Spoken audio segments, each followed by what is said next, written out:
Will pro learning में आपका स्वागत है।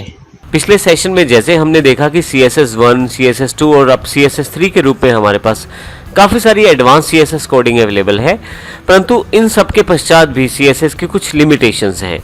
आइए इन लिमिटेशंस को समझते हैं ताकि जब हम CSS की कोडिंग करें या CSS को प्रयोग करें तो हमें इन सभी चीज़ों का ध्यान रखते हुए अपने वेबसाइट को इन सब के साथ सेटिंग्स करते हुए आसानी से और बढ़िया वेबसाइट्स को तैयार करना है।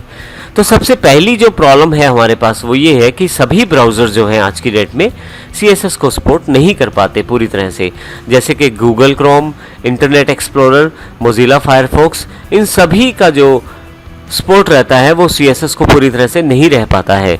अर्थात कुछ एक एलिमेंट्स ऐसे रहते हैं जिनको ब्राउज़र डिपेंडेंट सपोर्ट मिलता है। कई बार कुछ एलिमेंट किसी एक ब्राउज़र में अलग तरह का डिस्प्ले आउटपुट प्रयोग करते हैं और कहीं पे किसी दूसरे ब्राउज़र में CSS एलिमेंट दूसरे प्रकार का आउटपुट प्रयोग करते हैं। इसका अर्थ ये हुआ कि आपके CSS रिजल्ट्स जो रहते हैं वो ब्राउज़र्स डिपेंडेंट रहते हैं। जब भी आप CSS कोडिंग करते हैं, internet explorer, Chrome, opera CSS को डिफरेंट लॉजिक्स के रूप में प्रयोग करते हुए अलग अलग प्रकार का रिजल्ट्स दिखाते हैं। हम हालांकि कुछ हद तक इन सभी चीज़ों को CSS कोडिंग के द्वारा कंट्रोल कर सकते हैं, जिसमें काफ़ी सारी लाइंस को ब्राउज़र डिपेंडेंसी के अकॉर्डिंग प्रयोग करते हुए, जैसे कि मान लीजिए मैं मोजिला में अपनी वेबसाइट को टेस्ट करता हूं तो उनमें अगर कुछ कमी रहती है मोजिला फायरफॉक्स ब्राउज़र के कोडिंग, तो मैं कुछ खास लाइनों को इंक्लूड करके उस प्रॉब्लम को सॉर्ट आउट कर सकता हूं। इसी तरह से क्रोम का प्रयोग करते हुए यदि किसी कारण से मेरे पास कुछ चीज़ों की कमी रहती है तो वहाँ भी कुछ लाइंस या CSS कोड्स को प्रयोग करते हुए क्रोम में उन सभी वेबसाइट्स को टेस्ट किया जा सकता है, जिससे कि जब मैं मोजिला फायरफॉक्स या क्रोम में उस वेबसाइट को खोलूँ तो दोनों तरफ एक जैसा ही आउटपुट मेरे पास आए।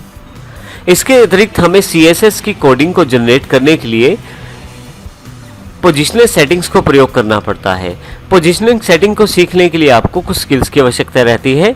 हम CSS में जैसे कि पहले बताया हमने कि बेसिक से लेकर एडवांस तक की सभी टेक्निक्स का प्रयोग करने वाले हैं।